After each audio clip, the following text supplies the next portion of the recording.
प्रश्न नम्बर 1 नेपाल सरकार वैधानिक कानुन 2004 कोबाट घोषणा भएको थियो? वीर शमशेर, चन्द्र शमशेर, पद्म शमशेर, मोहन शमशेर।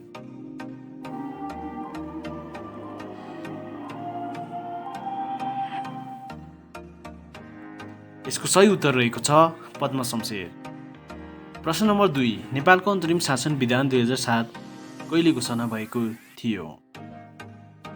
विक्रम सम्वत 2007 फागुन 7 गते, विक्रम सम्वत 2007 चैत 7 गते, विक्रम सम्वत 2007 चैत 17 गते, विक्रम सम्वत 2007 चैत 26 गते।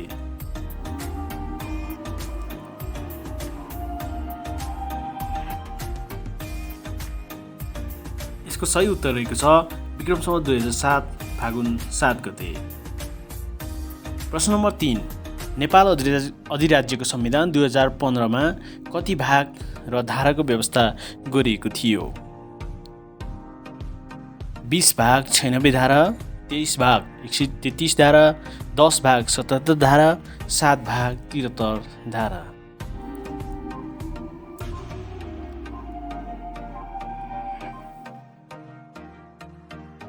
यसको सही उत्तर रहेको छ 10 भाग 77 धारा। प्रश्न नम्बर 4 विक्रम सम्वत 2015 को नेपाल अधिराज्यको संविधान निर्माणमा विदेशी सल्लाहकार को थिए? Sir Ivor Jennings, John Adams, NM Buch, RK Bharti.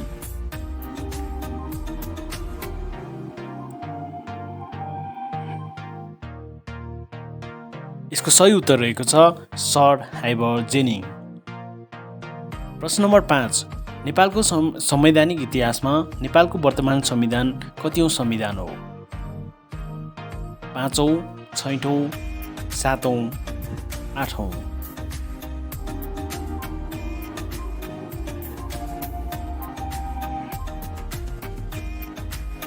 यसको सही उत्तर रहेको छ 7औं।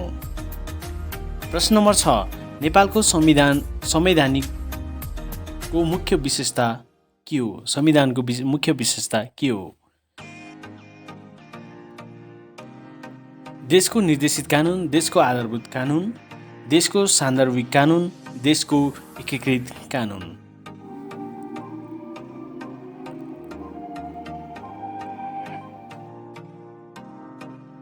यसको सही उत्तर रहेको छ देशको आधारभूत कानुन। प्रश्न नम्बर 7 नेपालको संविधान अनुसार अवशिष्ट अधिकार कसले प्रयोग गर्दछ?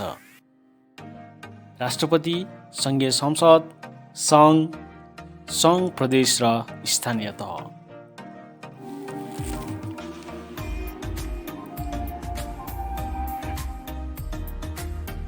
यसको सही उत्तर रहेको छ सङ्घ।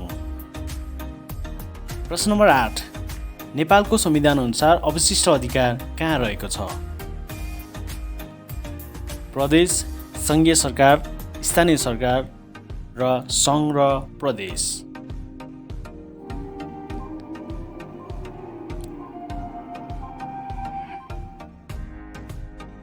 यसको सही उत्तर रहेको छ संघीय सरकार।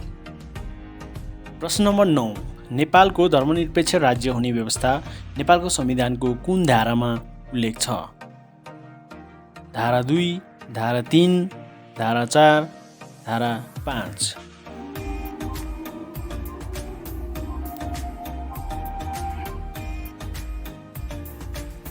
यसको सही उत्तर रहेको छ धारा 4।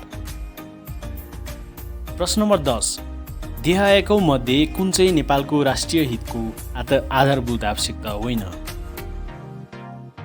नेपालको स्वतन्त्रता, राष्ट्रियता, भौगोलिक अखण्डता, आर्थिक समुन्नति र समृद्धि।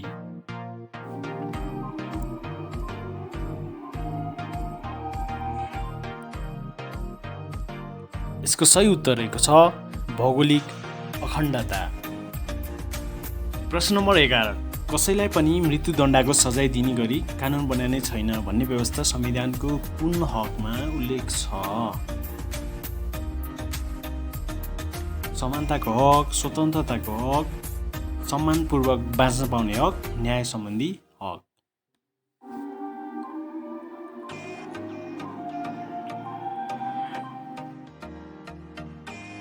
यसको सही उत्तर रहेको छ सम्मानपूर्वक बाँच्न पाउने हक। प्रश्न नम्बर 12 प्रतिनिधि सभामा प्रत्यक्ष निर्वाचित कुल सदस्यहरू कति हुन्छन्? 165 जना, 110 जना, 275 जना, 334 जना।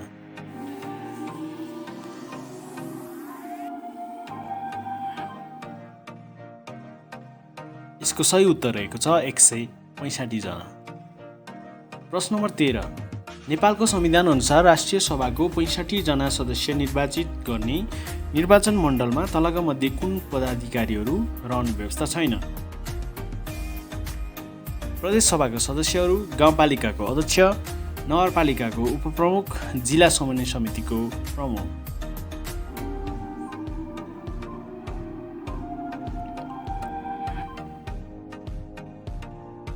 यसको सही उत्तर रहेको छ जिल्ला समन्वय समितिको प्रमुख।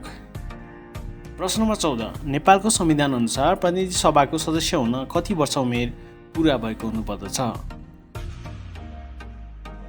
65 वर्ष, 35 वर्ष, 25 वर्ष, 40 वर्ष।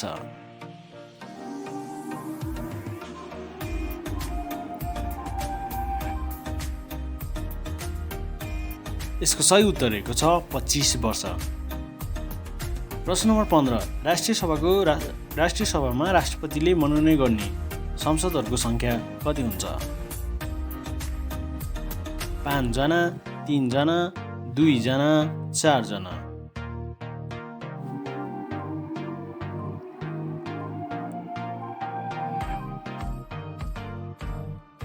यसको सही उत्तर रहेको छ 3 जना।